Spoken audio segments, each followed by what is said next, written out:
Poisonrana.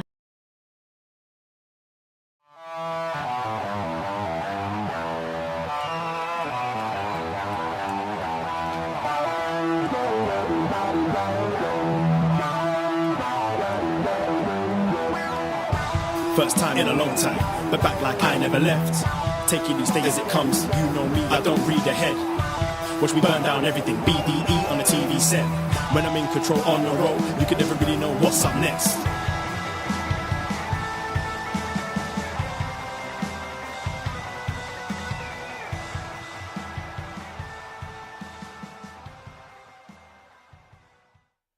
Hello. Hello, hello, hello. Braden Herrington here with Davie Portman for upNXT PostWrestling.com, Apple Podcasts, Spotify, Stitcher, and we are live. Live on YouTube.com/postwrestling. Hello, everyone. Hello, Postmarks. Hello, Postmarks. Hello, Poison Pals. Hello, NXT friends. Friends. And it's Tuesday night, or whenever you're listening to this. Maybe it's Wednesday morning, Thursday morning. Maybe it's a Monday 30 years from now. Maybe. Hello to you people out there. We are all your NXT friends. We are here to talk about some NXT here today. Yes, we are. Yeah, we've done this for over 5 years now. It used to be a Wednesday, now Tuesdays. We'd sit, we'd watch NXT, and we'd talk about it. We've been through it all. We've been through black and gold, Yeah, paint splatter. yeah. Yeah, we've celebrated upNXT 5 years the past month, and we're celebrating in June. We are. The Forbidden Pour. Yes, if you are in the Toronto area, if you are coming to Forbidden Door in Toronto on June 25th, well, we're cooking up something pretty special right by the arena. Come to Real Sports, hang out with us. The Forbidden Pour, postwrestling.com/live. Get your tickets. They're already selling really quick, like hotcakes. Is that what they say? Oh, yeah. Apparently hotcakes sell Hotcakes. quickly. Yeah. And come, we're going to be doing like a live Q&A with John and Wade beforehand. We're going to be playing some of our wrestling games. We've got some beautiful wrestling themed drinks being made for us, and come hang out before the big show. Yeah, you want to get us something for our 5th anniversary? Well, you can buy us a drink, buy us a shot, buy yourself a shot, and get ready to open the Forbidden Door with the Forbidden Pour. That's in June. We cannot wait to see some of our listeners out there. I know a lot of people have already bought tickets, and I want to say thanks to all those fine people because of that. Now we know, hey, we got people showing up, and Yep. we're super stoked about that. And like weeks to come, we had something where we were working on things today, weren't we? We were. Business meet. Look at us doing business Zoom calls like we're actual adults here. So it's gonna be a party. It will be, and if you can't make the like pre-part, we are doing a post-party as well at Real Sports. So as soon as the event's over, it's only $8 for the after party or $30 for the whole day. Yeah. And we've got some wrestling karaoke going on. Yeah. What are you gonna sing? What aren't I gonna sing? What should we get? Should we do more Away? ABBA? I know it's not wrestling, but we did ABBA the other day. That was pretty fun. Yeah, we dared each other to try. We always try to do a new song night where we dare each other. Karaoke addicts out there know what we're talking about. We dare each other to do certain songs. So we said, let's do ABBA. So I did Gimme Gimme, and you did Lay All Your Love on yeah, Me. We slayed. We did. As the kids would say. We knocked the bar out. So it's not wrestling songs though. That we need to do wrestling. Karaoke. We do. I mean, I'm sure we'll do a group Judas and Yeah, I know Pollock's got dibs on All In by Downstate. Yes, yeah. that's right. I wonder if in time we'll be able to do the new Kevin Owens Downstate. Yeah, is that happening? Did you see that tweet by I Downstate? did, yeah. They teased that they recorded a long lost Kevin Owens theme That would be cool. with lyrics. You know, I want to I want to hear that. I love me some Downstate. We need a Downstate concert one day just of wrestling songs, don't we? Yeah, I mean they have enough in the tank. got so probably, many. and covers. And They've got an album acoustics. at least, yeah. right? You'd open the show with Kingdom and end the show with Kingdom. It's okay. Mainstream artists do that too. It's fine. Let's start with like the acoustic Yeah, one. and end with the real rocker one. Yeah. Wrestling karaoke is going to be a blast, and we're super excited about that. And you got plenty of time to make the plans, make the trip in June 25th is going to be a lot of fun. So it's going to be a crazy summer. We've joked on a few shows. I would recommend, if you're listening to this and you want to hear more of me and Davie, well, you can check out Poison Rana. We have a free feed when you search it in your podcast app. And this past Sunday, we did a whole review of WWE Backlash. Oh, yeah. And that was a ton of fun. So you want to go hear our thoughts on that show, which we were really high on. I mean, Io, Sky, Bianca stealing the show. Bad Bunny, Damian Priest stealing the show. We dive into all of that kind of stuff. We also talk about some Wembley ticket sales and all these and our things. kind of old weekly AEW review. Like if you miss us doing BD Elite, we kind of still do it, just in a smaller form on Sundays with Poison Rana, giving all our thoughts on Dynamite. Yeah, we even watched Rampage last week. Well, we talk about the Rampage. deletion, which we wish we didn't. But yeah, Poison Rana is the podcast that we do every week, so go check that out, as well as our Backlash review from this week, which was a lot of fun. And then, of course, Shot in the Dark. Dark may not exist. Elevation or Dark Elevator, whatever it's called, doesn't exist. But Cino's still going to do a show covering all the other wrestling. So that's a show on that feed as well. So go check that out. And patrons, you want to hear more of us? Well, patreon.com/PoisonRana. We did a bunch of reviews in the past few weeks. We did our New Year's Revolution 2005 from Puerto Rico, featuring Elimination Chambers. One of them. Multiple knee injuries. Muhammad Hassan, that was a crazy show. Yep. We got our Mario Brothers movie out, but we're recording a show tomorrow with the great W.H. Park, which we're super excited. It's in studio. We're going to record this. We are, yeah. He'll be coming over. We're going to be talking. We did our best match ever, Great Muta, just a month or so ago. Bye-bye Muta. So he was like, yeah, Muto's great, but Muta's great, yeah, but you need to talk about KG Muto, and it needs a whole other show. So we said, well, let's do it. That's right. So that's what we're recording tomorrow. Best match ever, KG Muto. Go to the Patreon, because I've listed and linked all the matches on there for you and check out. Yeah, Best Match Ever is such a fun nerdy wrestling podcast that we do, and we're pretty proud of. Like, we always link the matches where you can find them, and you can like watch along. Maybe it's wrestling you haven't seen before, because we've done some Rey Mysterio Part 2 we just did a month or so back. So we're looking at Muto now, because we did Part 1. This is gonna be a lot of fun. So patreon.com/PoisonRana. It's only $5. You also have a sesh. I do, yes. I've been talking about every episode this season of Succession. Last week, I was joined by Rich Fan from PW Torch, and you might know from MCU Later, occasionally on Post Wrestling. We talked all about last week's episode of Succession, and this week I'm going to be joined by Benno to talk about, I think it's episode 7 now we're on. Benno from the Grapple podcast and Pour One Out Grapple app. Pour One Out. Pour One Out, the Grapple app coming to an end. But they're still doing the show. The podcast's still going. Absolutely, yeah. But the app, no more. But Grapple app, always a 5-star. And Benno will be joining me to talk all about the latest episode of Succession. And man, was this a good one. All right. I think I say that every week, but some of the acting on this week was exceptional. Yep. So lots of podcasts over on our feed, on the free feed, and over on the Patreon. So lots and lots of podcasts, and it's only $5 to support us on our Patreon. That's what we do. We create some content. We can't do it without our listeners. So thank you if you're supporting. And hey, maybe you're thinking about it. It's only $5 to get a whole month's worth, and you get access to everything. That back catalog, and there's a lot of podcasts out there. Yeah. I'm just thinking back to Backlash, sponsored by Fubar. And of course, people think of, we mentioned it on the show, but there's a movie called Fubar. Canadians know, but then the real ones know it's from Tango and Cash. Tango and Cash, which we only just reviewed recently. A few months ago. And I think we talk about, we're like, we found out, like, doing this show, we're like, there's this new Netflix show coming out. Yeah. Everything and sure enough, WWE gets sponsored by it. Yeah. Everything we do relates to wrestling. It's bizarre. Like, everything comes back. We talked about Leprechaun. We talked about Jennifer Aniston. We talked about Rey Mysterio. We talk about Jennifer Aniston. Lots of stuff. Yeah. What's going on in wrestling? I know we obviously had Backlash, which we gave our whole thoughts on, and it was a super duper show. That was only a few days ago. I know Raw has the WWE World Heavyweight Championship tournament. Yeah. Good match yesterday. I saw Finn versus Seth in the main event for that tournament, and lots of callbacks to their match from SummerSlam, but they did it where Finn did the like buckle bomb on the barricade, the barricade bomb to Seth, and Seth was selling, like, his shoulders popped out the whole match. I thought it was pretty good, and especially because, you know, that was the final match last time they'd done a tournament to crown a new championship. I kind of like the callbacks, and then match coming up on SmackDown sounds nuts. Yeah, this has my attention. What is this? It's AJ Styles versus Rey Mysterio versus Edge. This sounds, I know AJ wasn't in the company then, but this sounds really like SmackDown 6 era. Like 2002, 2003. Yeah. This sounds awesome. Yeah, this has my attention for sure. I will be checking this out. That sounds great. And then the winner of that faces the winner of Theory, Sheamus, and Lashley.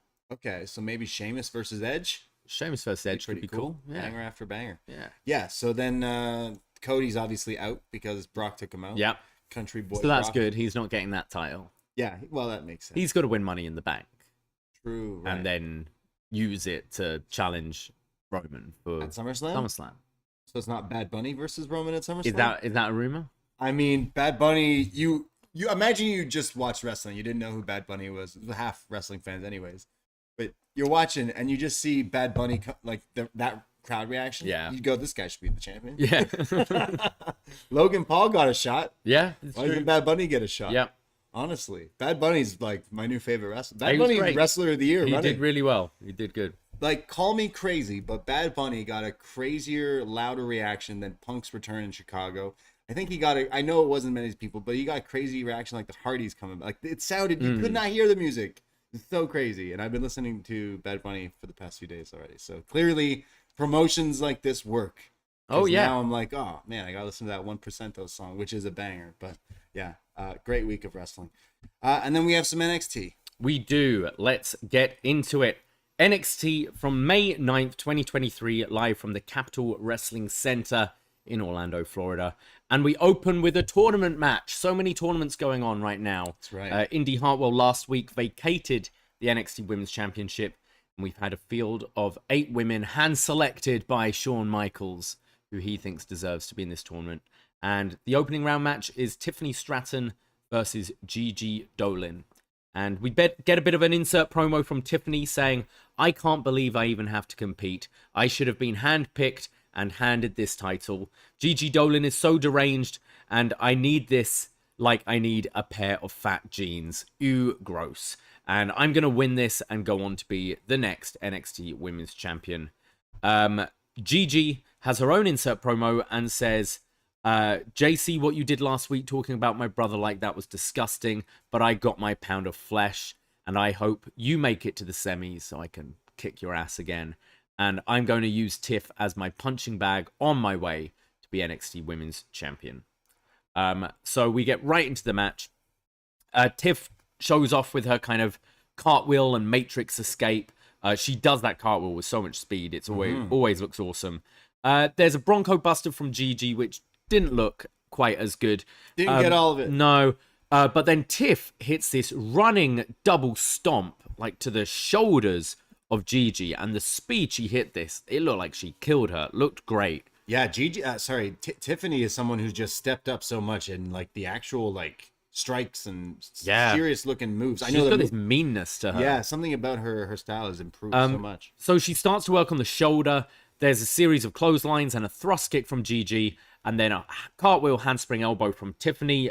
Gigi comes back with a short arm clothesline, and then Stratton hits her like you can't escape the rolling senton. Didn't quite get all of it, but followed up with a beautiful looking, prettiest moonsault ever. And Tiff picking up the win here quite in clean fashion. Yeah, I was kind of shocked that it was a clean win. I guess the story is Gigi's still rattled at she's not focused because the insert promo was not even really about this. It's about JC. So like I guess that's the angle. But Tiffany does really have the prettiest moonsault ever. That is pretty good. I'd say it was kind of Gigi in this match that was like on roller skates a bit. So. I agree. I really like Tiff's kind of added aggression. Yeah. It would have been so easy with this, blonde Mean Girls character to have just been like a bit of a chicken shit heel and like never wanting to get her face hit or anything. But she just uses this real mean aggression in her matches, and it works great. And I think she could be a real favorite to win this thing. And I think giving her clean wins like this makes her way more credible than just kind of fluking her way by cheating to the top. So I like this. Yeah. I like this result. I agree. I think it was Tiffany that stood out here. I think it's Tiffany who's being pushed as this like heel, and she's finally coming into the heel character.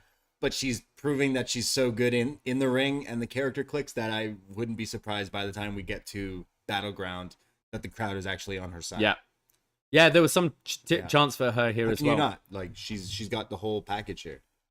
We go to Joe Gacy, who is sporting these new kind of yellow tinted wide glasses. Yeah, sorry, this was Joe Gacy or Joe Dahmer. It's clearly the look they're going. I wasn't for. getting Dahmer. These are like yellow, like stupid glasses. I don't know. Do you watch that show? Like, no, I know. But the artwork of that show, he's wearing the yellow one. Right. Okay. I don't know. I got that, but I think that's what he's going for. I mean, he looks like, he's just like a. He looked like he went to those that sunglass store in Kensington Market where we just get ridiculous glasses. Yeah.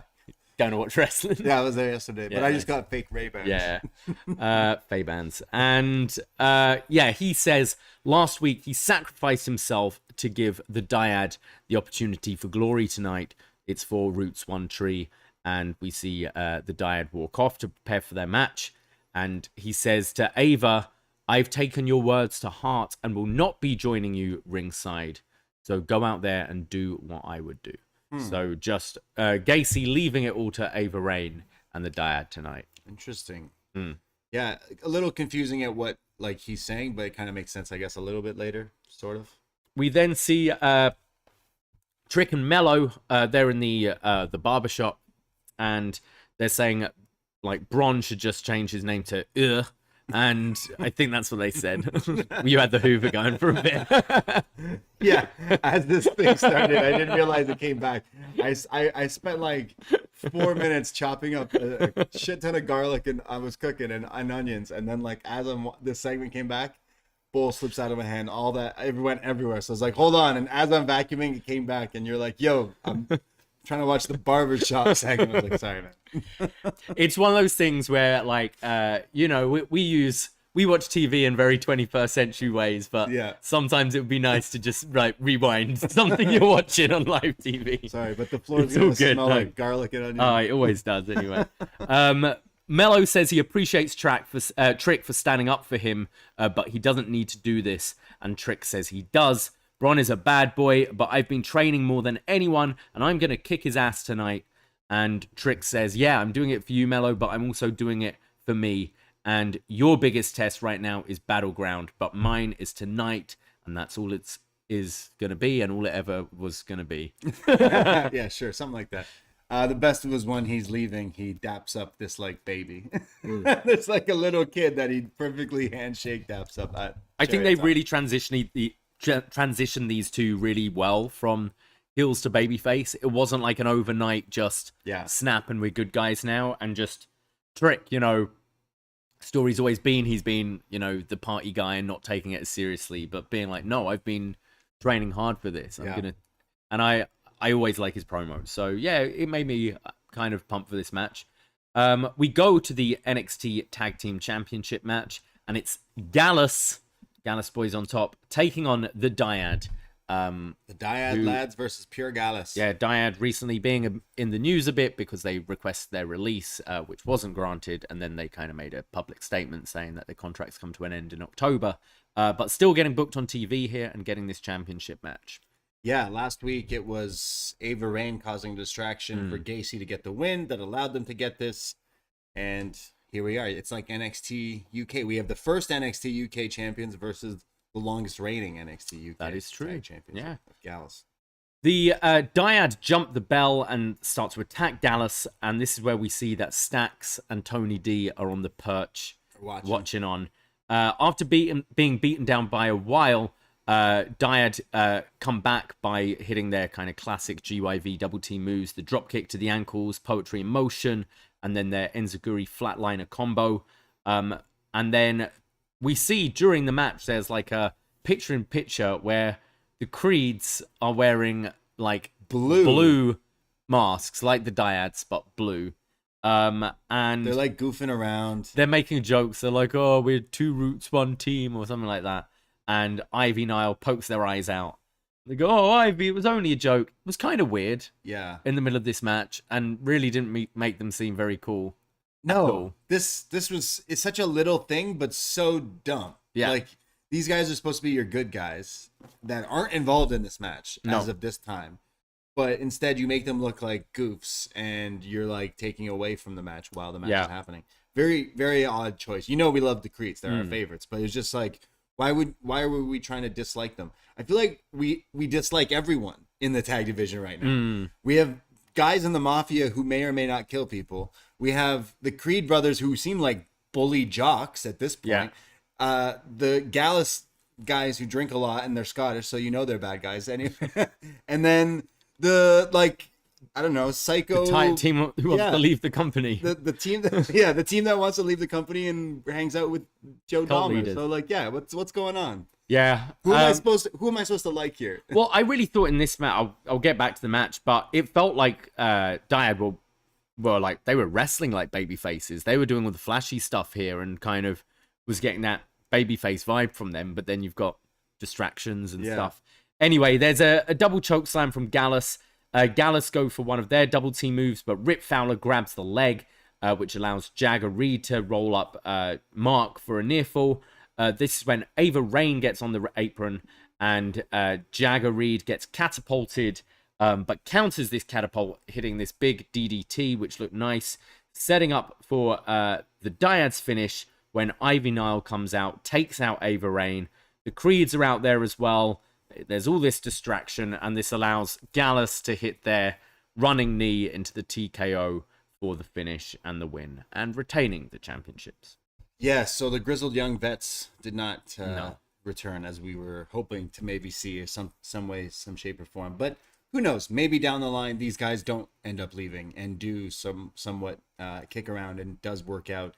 The match was fine. It didn't quite get to, I think, the level that I know these four guys could get to, because we've seen them kind of with the shackles off somewhere else. Like, we've seen them like really go at it in NXT UK when kind of feels like no one else was really watching. But this kind of didn't get to that level, and I kind of wish it did, because I do like GYV. They were they were a great team even when they were here in NXT, but it is kind of a shame whatever's going on. But now I am hoping that they stay and go forward.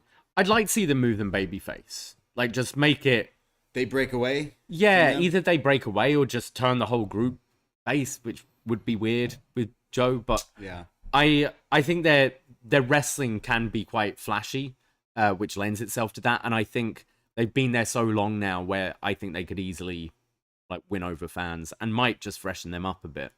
Yeah, and like maybe the whole contract stuff, we know a lot of people are interested in wrestling, aren't even interested in the wrestling. It's all about the contracts and this and that. That's the interesting stuff. And that's something that could work to their favor. I am tired of that in wrestling. Like, and I get it. It's a thing, but like, are people really, shocked or wondering if these guys go or leave, really? Because I know it's the same with every sport, isn't it? It is. Like, yeah, when totally people's contracts are up, people are curious what would be their next step be. But it's like in a footy, it's like, a lower tier kind of stuff, right? We don't really care.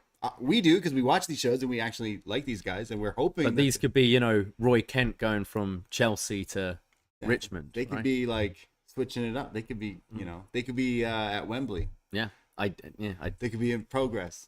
Yeah. Less about them.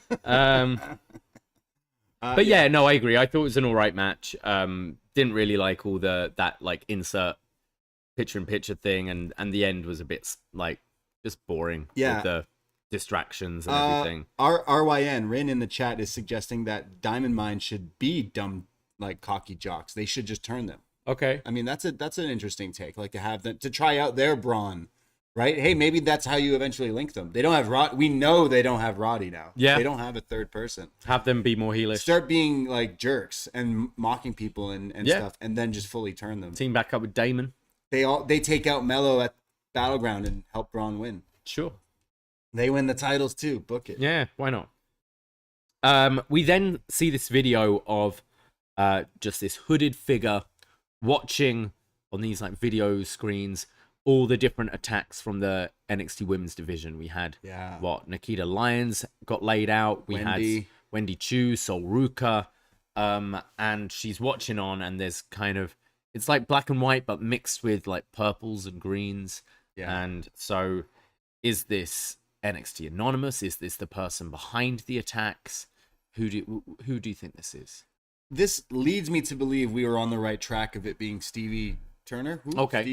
Stevie Turner, Turner, who was the streamer type person. So like the fact that they're like using cameras and social media and streaming and stuff like that makes me think that connects there. It's definitely not, who's that guy in NXT, the hacker?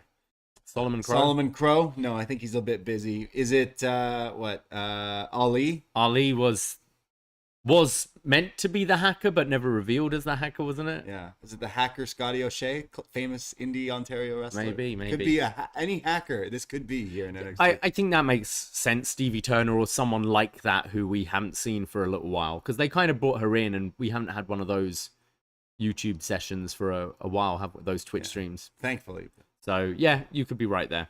Yeah, other people are suggesting it's Blair Davenport. Okay. But I just don't see like why she would be set up like this hacker. It's like Mr. Robot type thing again, where it's mystery thing. But it makes sense for it to be Stevie. Yeah. We go to our next match of the evening. Javier Bernal taking on Duke Hudson. Sorry, I missed this bit. We had a backstage segment setting up this match with Chase U, and Thea Hale's talking about the draft and is imagining getting drafted to a different brand, and asking if they can like get drafted to different schools. And this is where Javier Bernal comes in and says that asks if Chase U offers any courses to get into the women's tournament. He's kind of making fun of Thea for not being chosen for this tournament. And this is when Duke Hudson walks in. Says, "Sorry, I'm late. I was grading papers." What a laugh. And he asks if spell check is just an Australian thing, because clearly no one can spell in America. Wow. It's Florida, Duke. Yeah, and Bernal says, "I know what you're doing. You're operating from the inside, and I don't know what your plan is, but I can't wait to see it turn out." And Duke says, "Look, you don't even go here. I'm filling in for Mr. Chase until he comes back, and everyone thinks they can get away with messing around when there's a supply in, but not with me." And then he goes, "Not at Chase University." Ooh. And Javier Bernal points out the Freudian slip there, and Duke says, "You know what? Get ready for a match, because I'm going to give you a solid Chase U ass whooping." Damn. Yeah, so we're all still hoping and praying Andre Chase isn't released, right? Why has he just been No, they actually mentioned his name, so you know he's not. Yeah. That's the rule, right? That's Yeah. how you know the guy's still under contract. Yeah. Because the other times, If they're released, they're just sad. They just look at an empty chair and be like, ah. They look at Bodie's flag. And they're like, Wes just goes, "I used to be champ. I don't know what happened." I used to have a friend. I swear I had a partner. Don't know what happened. But yeah, they mentioning Andre, Okay. so he's okay. Yeah, and I saw his social media. He was like out doing like Chase U stuff. So he's fine. He's still here. He's going around the schools, pitching Chase Yeah. University to them. Yeah, it's a good time. Schools Exactly. You're putting together your applications, like it's Chase U. application time for any students, kids out there. Chase U might be the U for you. Full Sail must have really pissed them off, because they're like, "No, we're not doing Full Sail anymore, and we're going to create our own university." We're going to create our own university, and now possibly take over Duke University, or the other way around. Yeah. Which sets up now this match. Yeah, Big Buddy Javi taking on Duke Hudson. Javi tries to take out the knees of Hudson with a drop kick and hits this nice DDT and sliding lariat combo. It's all actually Bernal at the beginning when the MVP chants start for Duke Hudson. So he starts to Hulk up. What should we call this? Like duking up? Is it like? Yeah, I guess. So he's duking up and does the U pose while he starts to punch him, hits a sidewalk slam, a running senton, and his slingshot German, and then sets Javi up for the Razor's Edge. Yeah, what are we calling this is the real question. He's hitting the crucifix powerbomb, which I figured would be Nathan Frazier's new finisher, but I don't know what we're calling Duke's Razor's Edge. I don't know if they have a name, but this reminded me... Big Duke Edge? The BDE, yeah, the Big Duke Edge. Maybe. Duke U, the Duke U bomb, Duke bomb. I know, there's probably a name for it. But, the little flashes of stuff like this reminds me that Duke Hudson can wrestle and can do it. He's got such a, 80s feel to him. Like, it's all you watch, those, Hogan matches, Warrior matches. Never saw Hogan do a it's the same formula. It's get beaten up and then be like, "No, I'm not getting beaten up anymore, and it's time to win," and just hit all your big moves. But it really works, and I know they keep on teasing that he's gonna fuck over Duke University, but I'm really enjoying the babyface run as it's going. Yeah. Big Body was no match for Big Duke. I thought Javi looked alright in the beginning. I did like his DDT was pretty nice. Yeah, but what's gonna happen with Duke taking over? Like Chase is gonna come back and be like, "Wow, now all my students love the supply teacher. Like, am I even needed here?" It's gonna be like, when Triple H told Vince, like, when he was crying and was like, Yeah, you're no longer needed. You're no longer needed Your here. services. Yeah, Get out exactly. of here. Some people in the chat. Phoebe is saying the Hulk up spot should be putting the Dukes up. His Dukes he's up. like he is doing that physically. And Janoble in the chat says Big Duke energy should be the Janoble. Clearly, I always look at this name and never Job Nobly. Clearly, I go to Chase U because my reading is Phoebe and Chernobyl. Phoebe and Ginobili. Big Duke energy. All right, I love it. Like Duke U. We go backstage. Oh, this is great. To see free agent Von Wagner with Mr. Stone. And Von Wagner is trying to open up now. He's got a different attitude. He's trying to let Mr. Stone help him. Yeah, he's less growly. He's more friendly. Yeah, he's opening up. So they do that thing.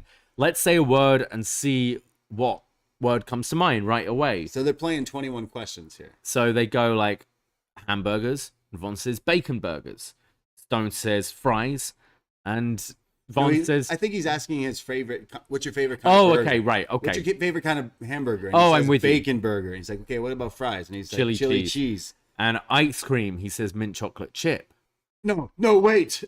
Because he's like, no, wait. Cookies and cream.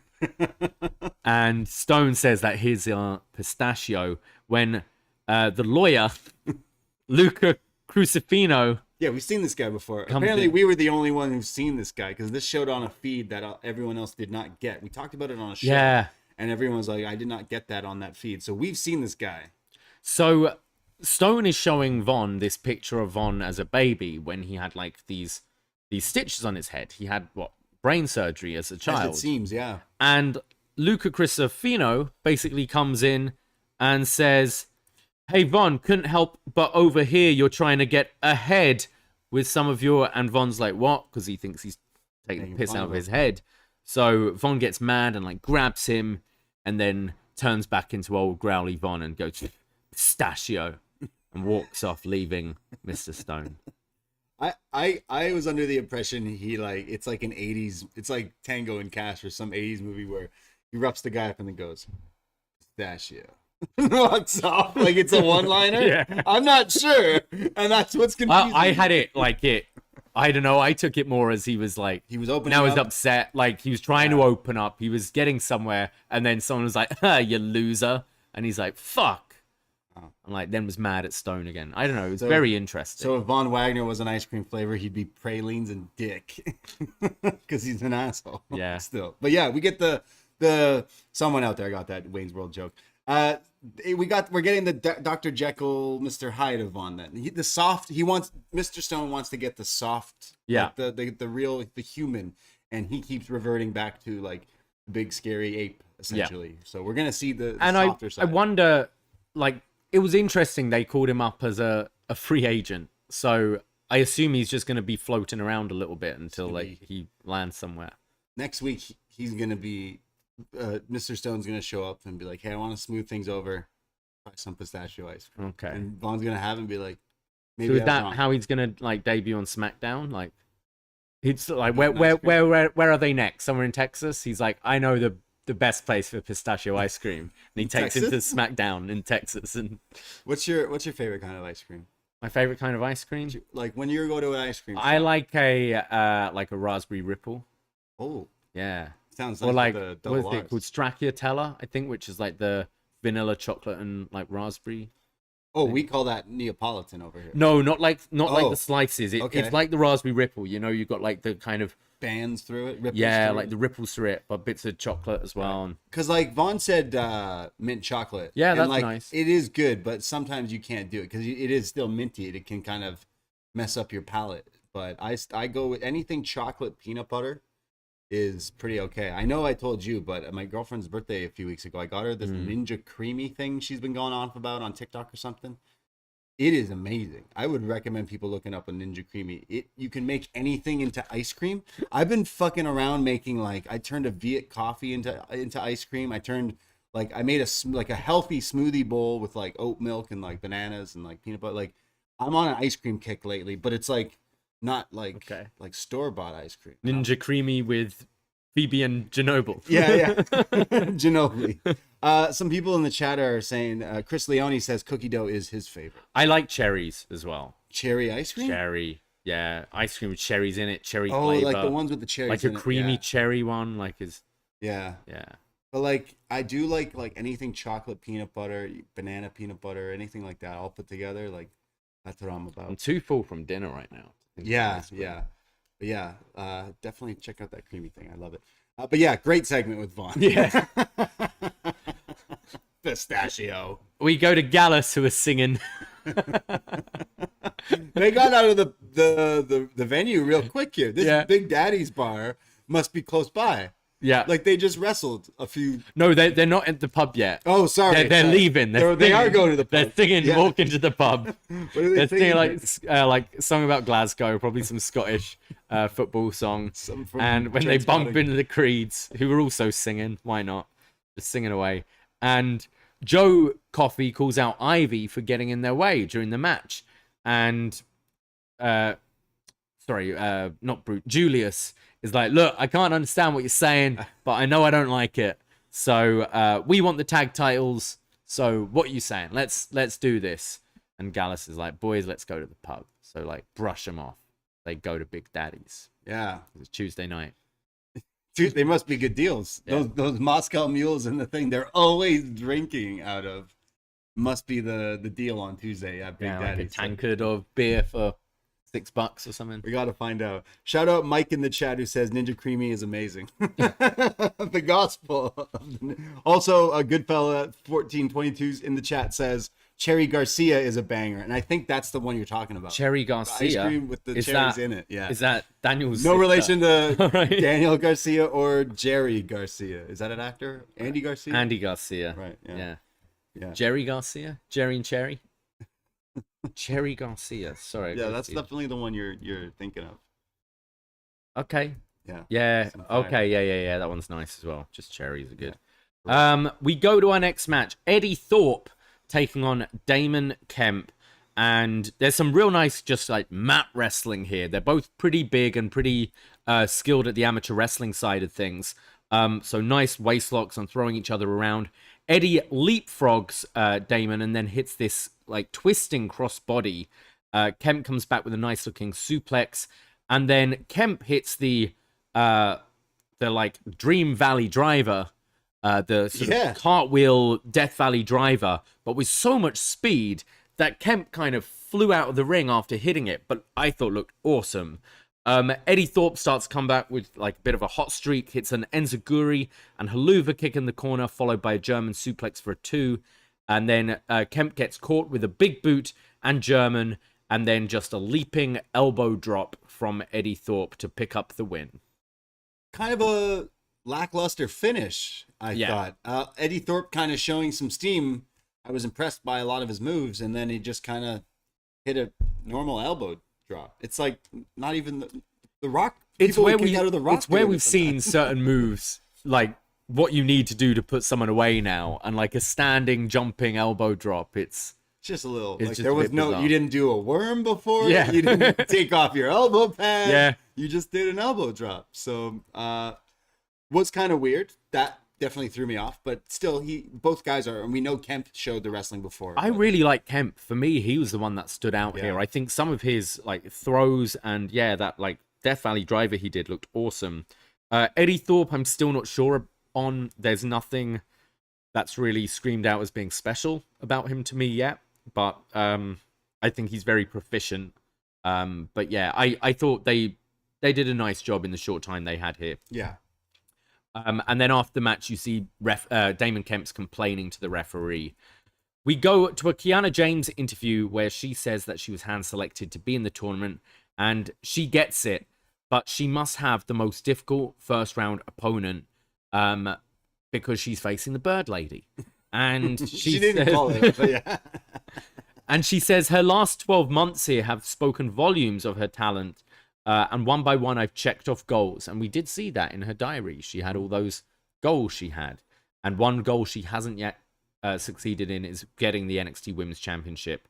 And can you imagine how much better NXT would be with me as NXT Women's Champion? I can. No, G. No, G's in the office. G doesn't go to work with her. G's been missing for quite a while. No, we saw her a few weeks ago. No, All right, just check. She's doing okay. Hashtag where's G? Mackenzie Mitchell goes to Bron Breakker's dressing room and asks, "Yo, Bron, why the change in attitude?" And he goes, "There's no change. I just don't care anymore." That's a change, Bron. Look, Bron, I don't care anymore either. Yeah. Like, I know what you're saying, but yeah. He says, "No change. I just don't care anymore." Change, we fear For the whole year, I was carried the NXT Championship on my shoulder, as well as carrying the NXT flag on my shoulder. And what did it get me? Nothing. The crowd chose Mello over me, and that's fine. But he's still picking splinters out of his back. And you know what? I didn't ask for this interview, so get out of here. And I'm going to put Trick Williams in the same hospital I put Mello in. Damn. I think Bron has sounded awesome since this heel turn. I think he sounds so confident as a heel, and he does sound badass. He's not being a creepy, cult leader or anything. He's just like, I'm big, I'm mean, I'm getting back what I want, and I'm going to fuck you up. I think he sounds awesome. He's meaner than evil. He's meaner than evil. Still don't know what that means, but yeah. I agree. I like the turn, the twist of him being mean now.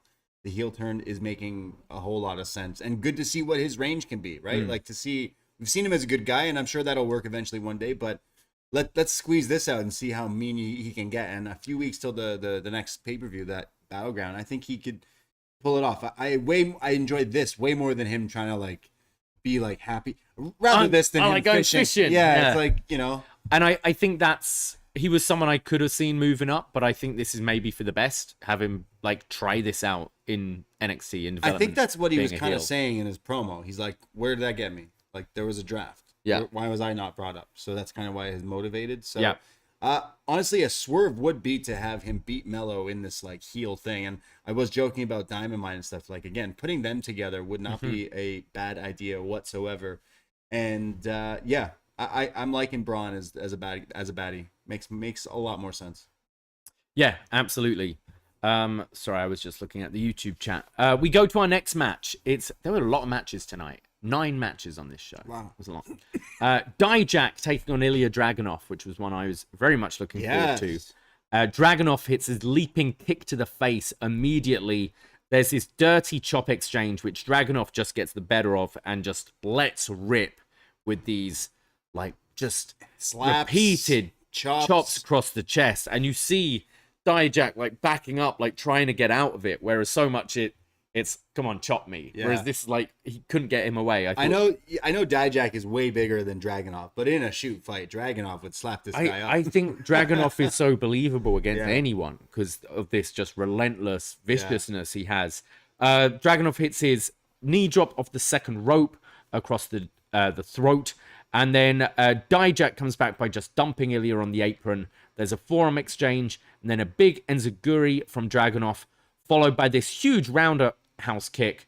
Dijak comes back with a discus boot, but Ilja kicks out, and then Dijak's had enough. He goes to grab a steel chair. The ref's trying to get it off of him. He throws the ref away and smashes Ilja, which causes the DQ. So Ilja wins via DQ, but then Dijak just lets him have it, beats him up with this steel chair, choke slams him on the apron, and then crushes him under a set of steel steps as Dragunov's just dying under these things. And then Dijak stands on top of it, walks off, and says, "Do you feel alive? I can break any man."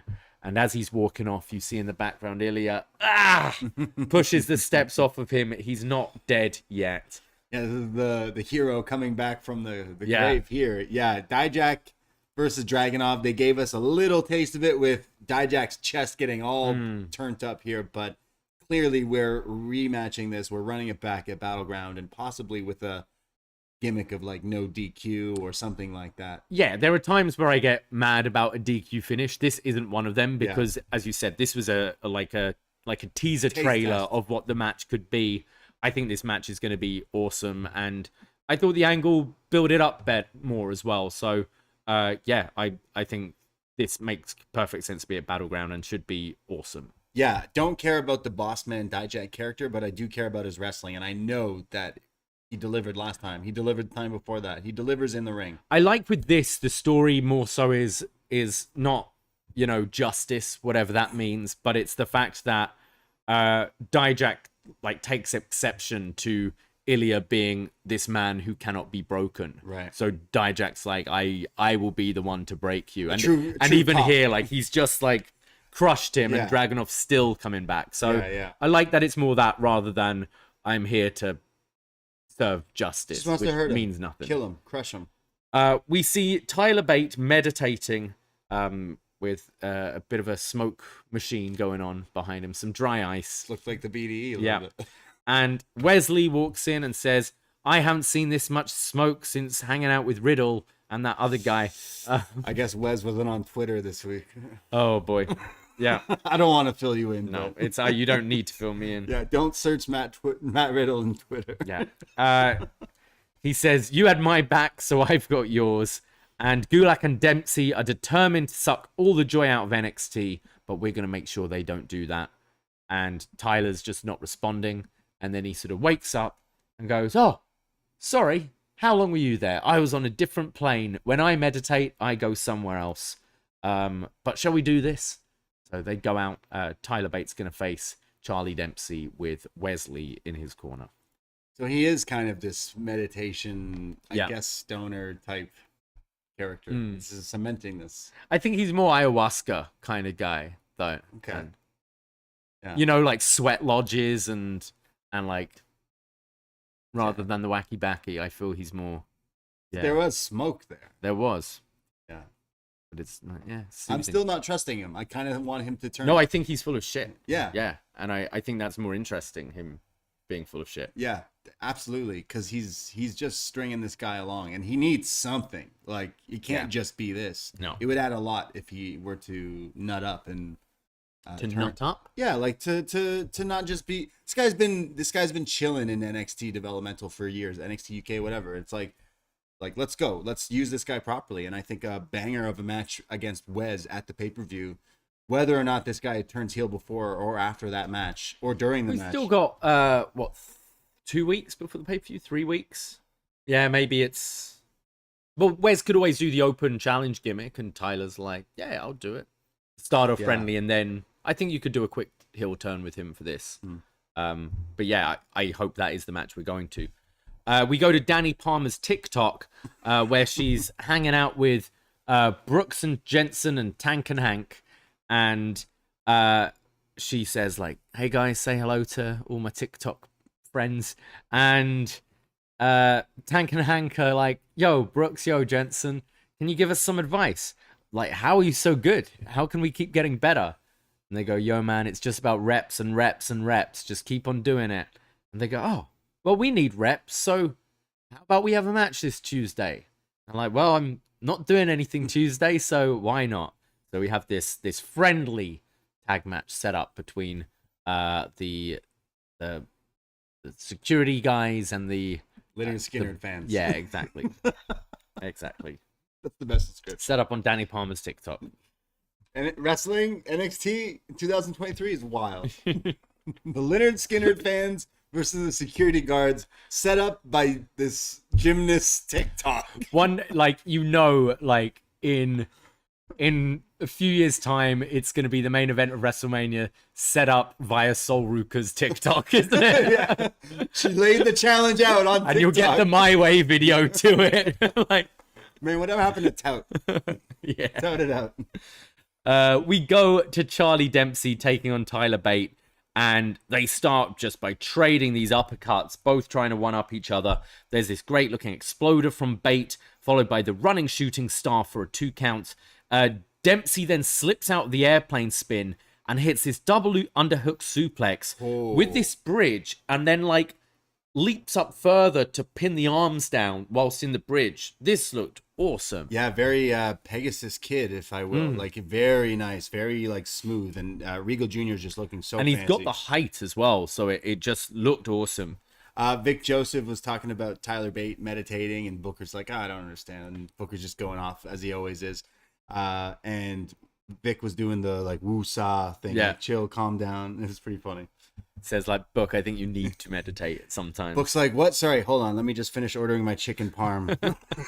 From, what was it, Boston Beat? No. TGI Friday. I don't know if you haven't seen that video. It's during Indy Hartwell's promo last week. This guy was caught in 4K on his, like, what, Uber Eats, Just Eat, DoorDash, whatever. Get the dishes or something. And he's ordering his food, and he's like, what? The show's over. She was talking. It's fine. She's like, I knew there wasn't anything else. Didn't have to do anything. Man, that man I like my chicken parm warm. Chicken parm from TGI Fridays. God, like, sure. All right. It's probably just round the corner. Bless him. Have we looked how close it is? To Is it closer than Big Daddy's? Yeah, you should be going to Big Daddy's, man. Support local. So then there's this really nice flipping counter out of the Boston Crab from Dempsey. Again, these transitions look great. This is where Gacy comes out, and we see Wesley, Gacy, and Drew Gulak on the outside when Bate just leaps over the top rope to take them all out. Yeah, pretty great. Hits the bop and bang on Dempsey, and then goes for his, like, lariat, you know, where he bounces off the second rope with his shoulders. But there's a cheap shot from Joe Gacy, which the ref doesn't see, allowing Dempsey to hit Bate with this huge dragon suplex with the bridge for the win. Yeah, kind of an upset here with Bate taking the L. That kind of throws a monkey wrench in of where we thought the storyline was going, or maybe not, sort of. Maybe Tyler will realize maybe I do need to train with someone else to get ahead. So I thought this was a pretty good little banger of a match, like very technical. Tyler Bate doing the best of hits that he does so well. Like, a lot of his moves are really impressive to see and watch. And Dempsey's stepping up. That dragon suplex and kind of the sell from Tyler. Like, he was wiggling out. He couldn't physically escape the pin of it. And, like, I know a lot of people attempt to do the dragon suplex. I don't know anyone who can do it as well as Kenny with that snap one, but this one was up there. Like, this was crazy. I could see this as an actual finish. The guy can't get out. That's what I really like about Dempsey. He makes everything look really legit. He's got a real, like, Zack Sabre Jr. thing about him where, yeah, as you say, you buy it. Like, it's such a actual wrestling hold where, yeah, you're stuck. You can't get out of this. As you just got dropped on your head. And yeah, it just looks real. He's kind of a throwback, but current as well. And Bate is someone we definitely need to get more out of. He's been in this system for so long at this point.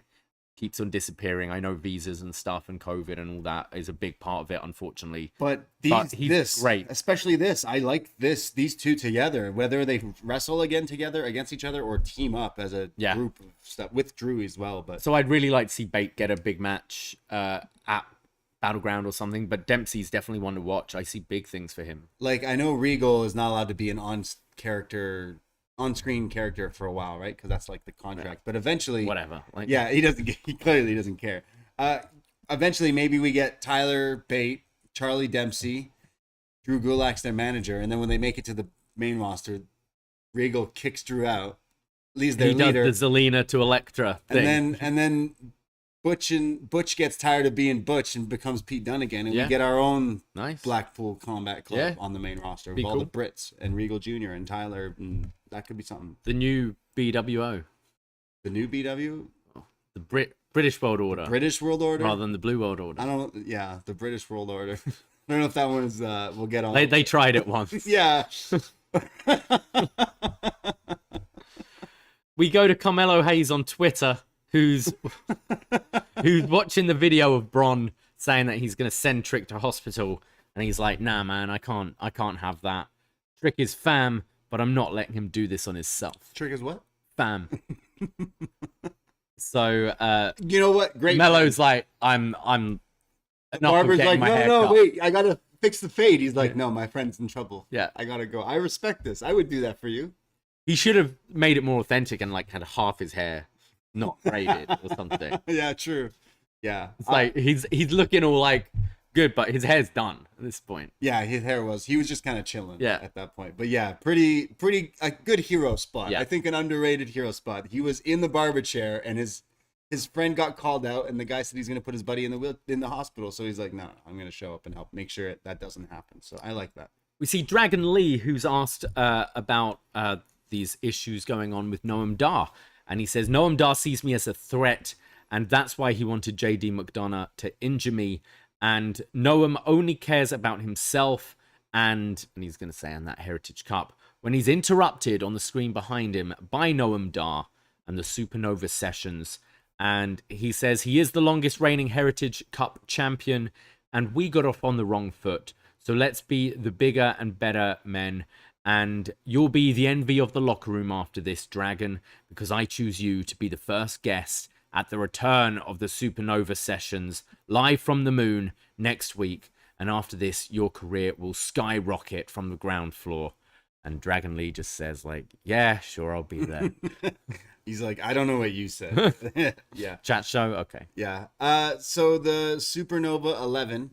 Yeah. With the guy who puts his hair in different ties every week. I see him. His hair looks different. You know, it's different. The meme type things. Yeah. Like, it's like Joe Hendry on Impact. He does that kind of stuff as well. And I can get it. I quite enjoyed the ones I saw in NXT UK when he did this. And it's a bit of a different setup to the other kind of chat shows we've had before. Yeah. I'd be curious to see this on NXT. Still bummed out. No, Alicia Fox reunion. No, she's done now with WWE, right? Never say never in the world of wrestling. So, yeah. Book her for Demand Lucha, you know. Book her for Forbidden Pour. Forbidden Pour, yeah. Maybe she'll come sing. I don't know. Yeah, maybe. What would she sing? Her theme didn't have lyrics in it. It just said, oh, yeah. So, when she came in, she was like, I'm Rihanna, essentially, wasn't it? When she came in, she was Edge's wedding director or whatever. Right. Edge made out with his wedding planner, and then that's how she started. Classic Edge. We go to Hank and Tank versus Briggs, Brooks, Jensen, Josh. So it's Tank and Hank versus Briggs and Jensen. Briggs and Jensen, yeah. And this started off real hot. We were expecting a bit of a friendly here. And Briggs just comes in with this huge big boot, taking off, I think it was Hank's head, as Jensen's on the outside, pretty much doing the same to Tank. And it's a real hoss fight here. And Briggs and Jensen really bringing it to them. Big slaps across the face. Briggs was slapping. Yeah. I don't know if this is what caused this spot, but at one point in this match, Tank Ledger loses his tooth. He spits it out, picks it up, and puts it in his singlet, saving it for later. What a spot. You have to see this on Twitter. It is disgusting and so beautiful. Tank hits this big splash in the corner. We learn from commentary that Tank and Hank bonded over meatloaf. They both like meatloaf, and now they're the singer or the food. Both. We bonded over meatloaf. Yeah, we bonded over both the food and the singer. Rip. There's the atomic drop big boot combo for Brooks and Jensen. This is where Tank spits out his tooth. Ugh. And then they do their heart attack, but kind of lariat style, putting end to the match. Oh, yeah. Look vicious. Yeah, Briggs has stepped it up ever since his buddy, he had to beat up Jensen in the last match, right? So ever since then, his lariats have been killing it. This one, I think this one, wasn't this Jensen's lariat, I think? No, Jensen was holding him. Okay. Jensen was holding him. It was Briggs, the big boy. Oh, man. I think these two have really stepped up. I really enjoyed their match, the mixed match the other week. And they continued that. They're bringing a real sort of, APA vibe to it now, where we're going to beat the shit out of you. Yeah. And it's entertaining. I thought this was a really fun match. I think Jensen becoming a man has really fixed. It has kind of cemented them as legit. And I think now you could put these guys on a main title run, tag title run in that picture. For sure. These two having a match against heel Creeds, where it's a match like this style, just an absolute hot fight. That's the big match. I think that would be awesome. And you go back to us talking about these guys when they started, and we were so negative about them. And I thought this was one of my favorite matches of the night. I thought because it just really stood out to everything else that was on it. I mean, and respect to Tank. Yeah. You know, losing a tooth, getting the literal teeth slapped out of your mouth, and to continue to keep it for later with some toothless aggression going on. But Tank really getting some respect there from me. What was he wearing? He was wearing like almost like heavy machinery. Yeah, like a bright yellow singlet. It reminded me of like, I don't know, like who was that? Like someone from WCW used to wear something similar to that. But yeah. Okay. They'll work on that. Ice Train. No, it wasn't as good as that. Right. After the match, they all shake hands. They're friends again. But yeah, fun. Yeah, fun what stuff. a fight. We go to Lyra Valkyria, who's got a little sort of video promo here, and she says, "You either evolve or you get left behind." And this skyline of like the US, this skyline doesn't resemble the lands that made me. I am evolving and adapting. I am sharpening my weapons. And I'm not the same person who flew to the Atlantic last year. I am still the last of the Morrigan. I am still the fucking bird lady. And Kiana James, you are the first person I'm going to go through to get to this NXT championship. Yeah, she is still mentioning flying and things in her promo, which is funny. But, you know, you got to have some sort of character to lean on. But, like, if you one day don't show up like flying in your entrance, or like showing up with a bunch of you gotta do it. You gotta do it. A few people in the chat are correct. Someone I mentioned Tank's gear. I was thinking of Roadblock. That's who he looked like he was dressed as. It was very similar to Roadblock's gear. Thank you, Ginobili, in the chat. And also, apparently, Vic in earlier match did mention chicken parm on commentary that I missed as well. Oh, okay. So, good one, Vic Joseph. Thank you for that, guys. Nice. We then go to hard-hitting home truths with Nathan Fraser. Yeah, we thought this was going to be a John Oliver Tonight show, but now it's turning into some sort of like QAnon thing, maybe. I don't know. Oh boy.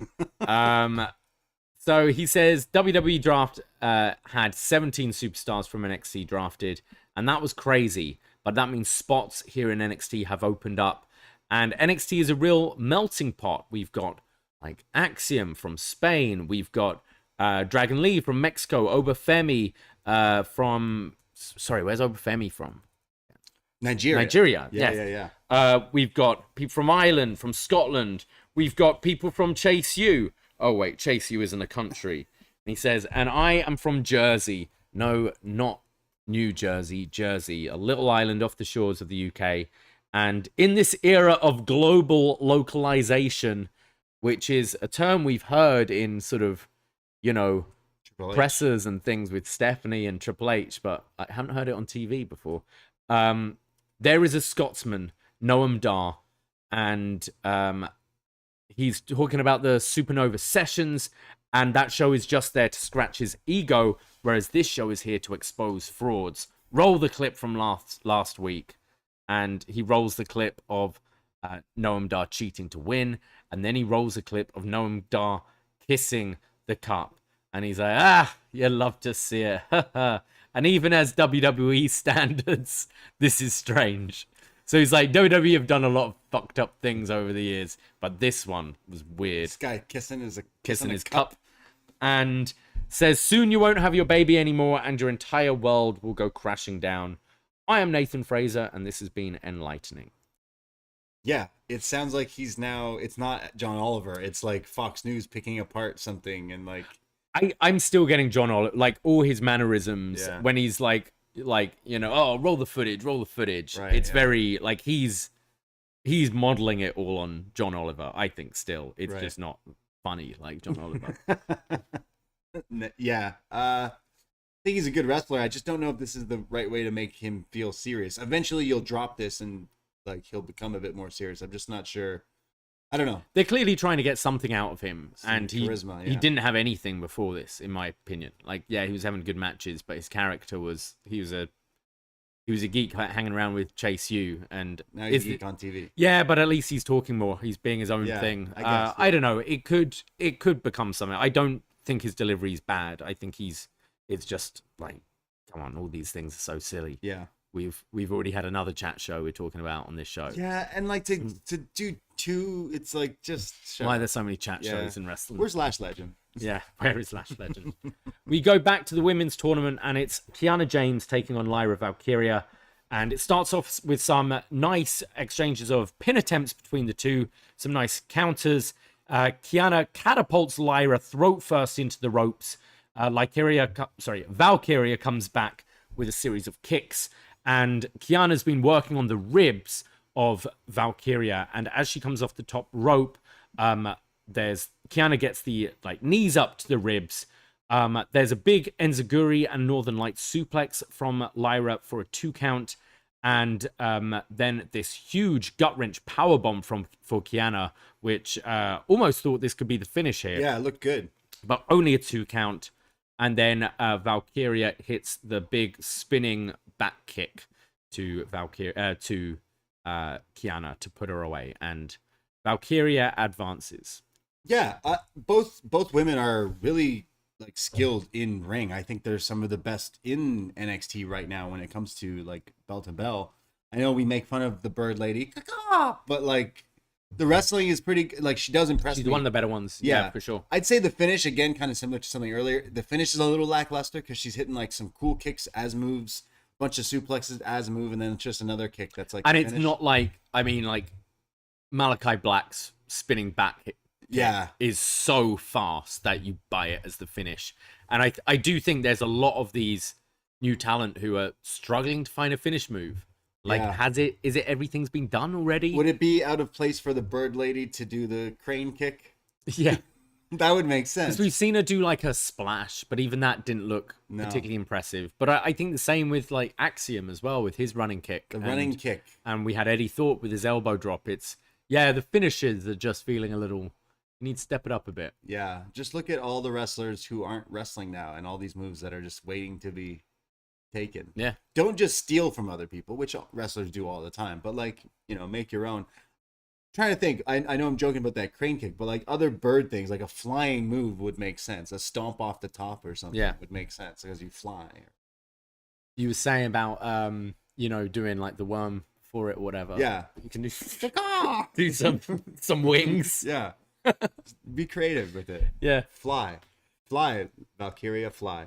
Kiana losing here, which could, I don't know where you go with her. Her storyline is she's been kind of on a losing end of things since the breakup. You could kind of go back. I don't know if they're ever going to mention the Booker kept on saying she's single now, lads. Oh, he also keeps calling her the hottie biscotti. Yeah. Yeah, he's a fan. And I thought, no, she's not single. She's just not with Brooks anymore. Yeah, she was never single. She was never single. Who's Sebastian? Yeah. Yeah, Sebastian. I do think Kiana looks good and holds her own. I can see her being, because I do think she's got the character as well. I can see her doing well moving forwards. Yeah.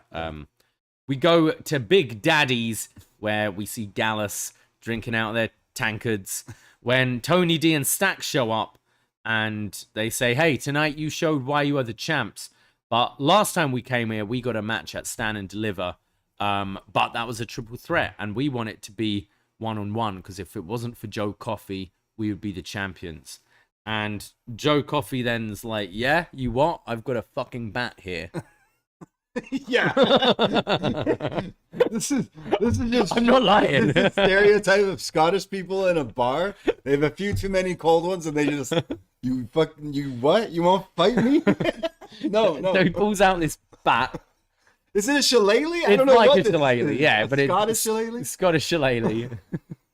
Oh yeah. So Tony D pulls out his gun and he pulls out the shine box. So Joe threatens him that he's like, you what, mate? And Tony says that, look, you're stateside now and your bats might have worked over there, but we drown people here. Yeah. And he says, we will get our championship match. And that's when these other lads in the bar stand up behind him. And credit to Gallus, they have brought in Get Business, better than Fallon ever did. Yeah. And Stack says, hey, Tony, we're outnumbered here. Let's go. Yeah. he knows when to pick a fight and when not to. He's like, all right, it's like 10-on-2 here. Like, let's leave. Tony, like kayfabe wise here, we're talking the storylines of NXT. When you dabble in Tony D territory, it gets a little like movie-esque. So technically, he's threatening Gallus, like, hey, you just got here. I run things here. You don't know. You don't have connections like I do because I've been here. And it's Gallus flipping that on them, already having people in their like pocket. Yeah. So like, okay, so Gallus isn't so. They've like moved into the new territory and they're taking it over as their place. Yeah. I think I can see us having Tony and Stacks getting a third member here. Maybe. Well, I mean, rip 2 dimes. Rip 2 dimes, but there could be 3 dimes or something. Oh, okay, let's look at I do want to eventually see them pairing off with Luca Cristofoni. Is he the only Italian we got now? He's like an Italian Saul Goodman. Like, I can't think of any other Italians we got. Yeah, we got to be him getting him out of. That's like him getting them off for like the murder of Pretty Deadly would be pretty good. Yeah, true. And he could be like, look, they're on Raw. They're like, fine. They're fine. Yeah, they're not Nothing dead. happened. Yeah. But yeah, I do see like with Joe being there and then bringing out like he was the one that cost them. I could see them getting a third member. You need a muscle. Yeah, like anyone from the PC. Yeah, let us know. Who do you think should be Tony's manager? I would like to see 2 dimes. I just don't think it's happening. No. What's his name now? I don't know. He's Cole Carter. Is he in the firm? He's in the factory. He's in the. What was he in? No, he's not in. Is he in? He was in. He got hired. He dressed as Sting, didn't he? Oh right, yeah. You know. Right, yeah. That was the Dynamite with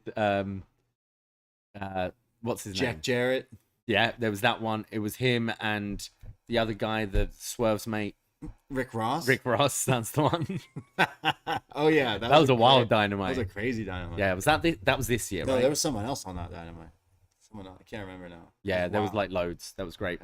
Yeah. We go to our main event of the evening. It's Trick Williams taking on Bron Breakker. Trick in this nice like blue and silver trunks here. Yeah, very Kota Ibushi-esque. He did, yeah. Trick Ibushi. And Bron just in a classic black singlet with meaner than evil written on it. He's going for that like Undertaker. We need a nickname for him.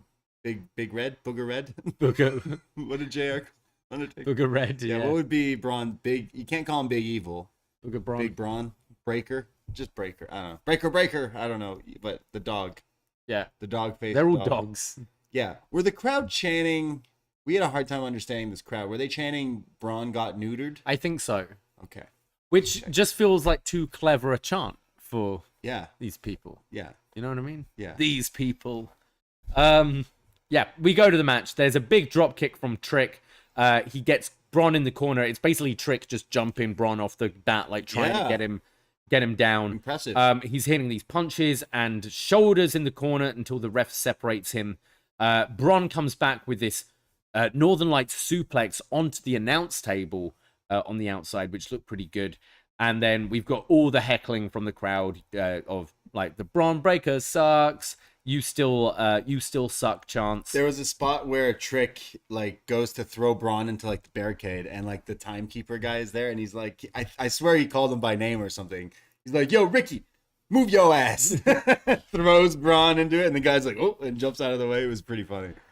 Bron picks Trick out of midair with his big spine buster, and then Trick comes back with his running, twisting neck breaker. Very Goldberg. Yeah. On Goldberg. I know. That must be a damning. And then hit, which I assume is his finish, but I thought this looked awesome. It was like an arm drag to Bron on the mat right into the air, kind of like Devlin does for his Devil Inside, but then catches him with a huge rock bottom. Yeah. I thought this looked great. Yeah. Trick is tall, so this had like some real height on this rock bottom Uranagi thing. When I was a kid, I thought I invented this move. So clearly, Trick. This was my pool wrestling move. It's like pulling someone in for the Rainmaker, but then you rock bottom it. Good move. It was nice. I like it. But Braun kicks out like nothing. Bron kicks out, and then Trick gets caught into the military press power slam. Bron is setting up for the spear, but misses it. And then Trick goes for a cyclone boot, but gets caught with the spear. And then Bron takes the straps down, applies the recliner, and then wrenches it back until Trick Williams taps, giving Bron Breakker the win. Yes. Trick impressed. He definitely has improved so much over like since the first few times I remember watching him, just not liking him at all, like him fumbling everything to now being one of the best talkers maybe in the company, just on the fly it seems every time. He's so good.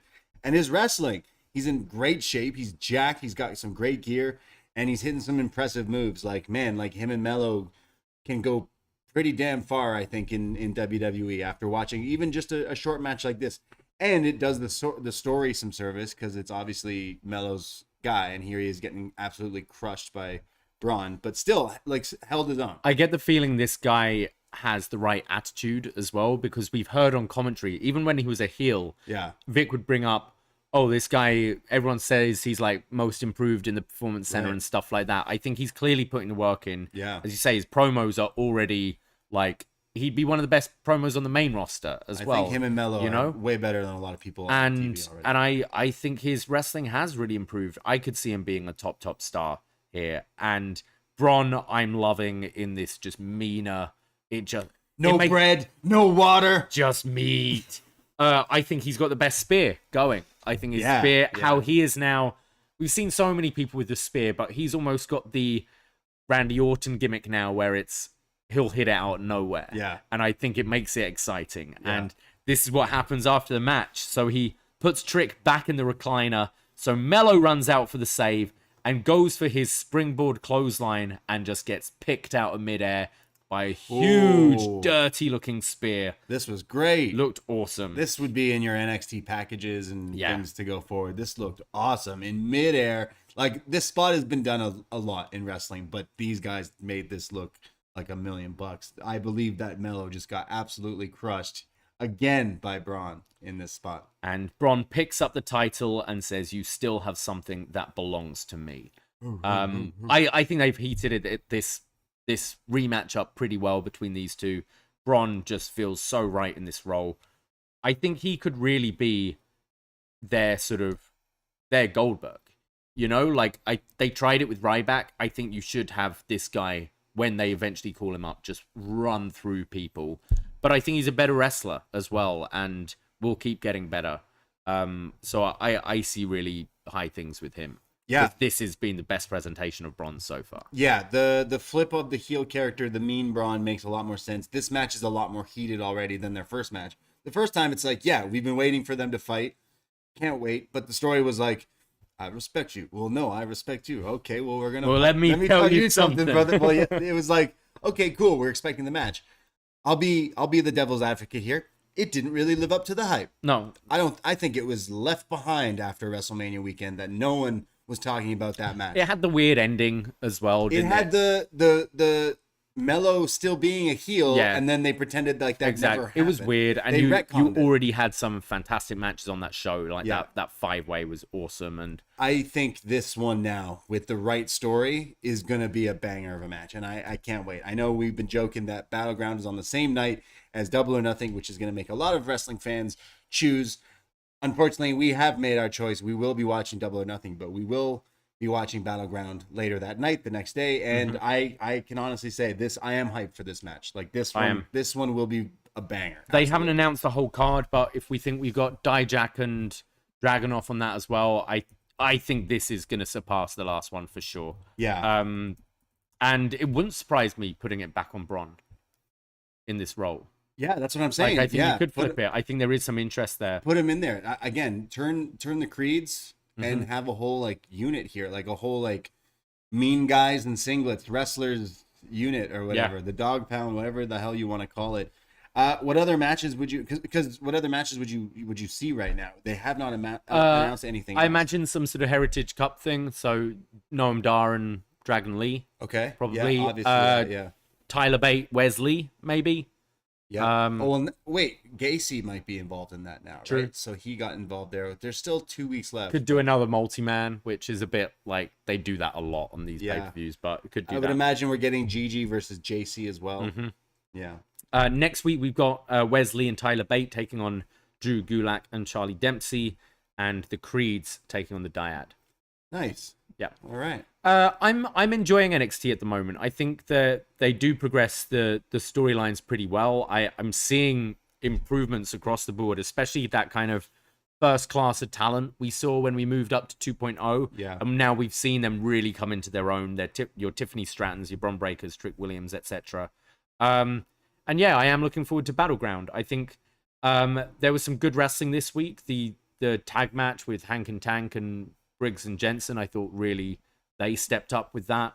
And yeah, I thought it was a pretty decent show this week. Yeah, me too. It had lots of like quick matches. How many matches do you say? Like 9 matches, which I don't like that like superstars main event approach like back in the day. It's like all these quick things when I'd rather guys or gals get like a longer I'd rather time. the opener and the closer having a little longer. Yeah. And then but we didn't really do a whole lot of like talking segments or anything this week. It was mainly filled up with matches. A lot of matches. But you know what? I still, it kind of breezed by. There was still a lot going on and stuff that like develops stories and kind of gives me a little taste of some of the developmental wrestlers. Like I'm sure a lot of people out there maybe don't watch NXT every week, but when you do, you are seeking out like, hey, who do I like that could potentially be a big star or be having this huge long career in sports entertainment, as they call it. And it is always interesting because I watch someone like a Charlie Dempsey every week and I'm just like, oh man, every week I watch this guy. I like him a lot more. The same with like a Wesley, and they definitely, it's still interesting when they try things. I know we were kind of not too high on the Nathan Frazier stuff, but when they try new things, it always is interesting to kind of see what works and what doesn't. So I still enjoyed this episode. Yeah. Well, we put up feedback on the Poisonrana Facebook group. If you're not following it already, what are you waiting for? Go there, give it a follow. What are you waiting for? Yeah. And we go to Magan, who says, this episode flew by. Dijak Dragunov was a nice preview for what's potentially a stipulation for Battleground. Noam Dar's filling the void for the Waller effect by bringing back the Supernova sessions. Bate versus Dempsey set the table for another 5-way for the North American title. It's going to have a different flavor than Stand and Deliver. Nate Fraser's Home Truth segment is just the thing he needs to stand out beyond having good matches. I bet Gigi gets her receipt by costing JC the tournament quarterfinals. Lyra versus Cora is an easy pick for the semis. Oh, okay. Yeah, I think we're getting... I don't know. You could do... Because I doubt you're doing 2 heels in the final. So you could do... Either have Roxanne versus Cora in the final, or Tiffany versus Lyra. I think Roxanne versus Cora is probably more likely at this point. Yeah, maybe. Or maybe just put it back on Roxanne. I don't know. She hasn't been called up, right? No. Yeah, I'm not sure. But I guess we'll find out the card for sure probably next week with 2 weeks left to go from this week. So, yeah. Before we go, I've just got a question for you. Are we going to Disney's Hollywood Studios to see the Indiana Jones Epic Stunt Spectacular? That's so funny because I had this open right now. Do you see my screen, right? We want to shout out Kona Reeves, who seems to have been working at the Indiana Jones Epic Stunt Spectacular over down in Florida. I love that show. I saw that as a kid. Me That's too. a great show. That was my favorite. And you know what? Kona Reeves was my favorite too. And yeah, he's not your favorite. He's the finest. He's the finest. I do miss that guy. If I was in Florida, I would be going there just to try to see him and get a photo with him. No cap there. We love this guy. We've been trying to get him on. Yeah, he wants money. We love him, but we're podcasters. I'm not paying you, Kona. Rich. I'm not paying you. Yeah, you have a better job than us. So but no, we love Kona Reeves, and I saw a lot of people were tagging us in that, saying, "Look, Kona's popped up somewhere," because he hasn't been wrestling anywhere. I haven't seen him wrestle anywhere. But yeah, love to see that, and we legit love Kona. We love Kona. Yeah, we actually do. So cool. Thanks guys for listening to us ramble on about some NXT. We do it every week. We will be back next Tuesday night here on the Post Wrestling feed. Check out postwrestling.com for all updates of everything wrestling, including reports from Andrew Thompson, John Cena, and the whole gang out there. I've been following everything. There's so much podcasts and articles and stories and just so much wrestling stuff over on Post Wrestling, and I'm super proud to be a part of it right now. So thanks everyone out there for supporting us here, and of course us, meaning Davie and I, over at Poisonrana. Go find us in your podcast app, search Poisonrana, hit that subscribe on our YouTube, follow us on Instagram, damn it, at Poisonrana Pod on Twitter and Instagram, And I myself, Braden Herrington, I'm on Twitter and Instagram at @TheBrayD. And you can find me at Davie Portman. That's it. That's all. Take care. Goodbye. Be safe. Pistachio. Ahoy!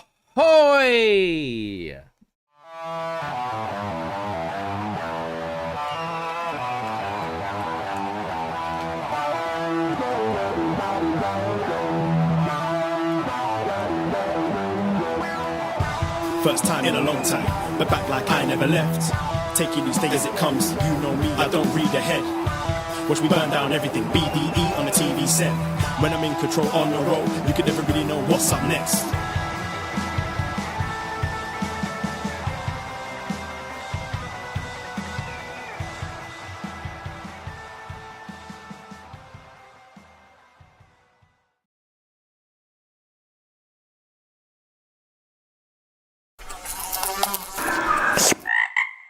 Poisonrana.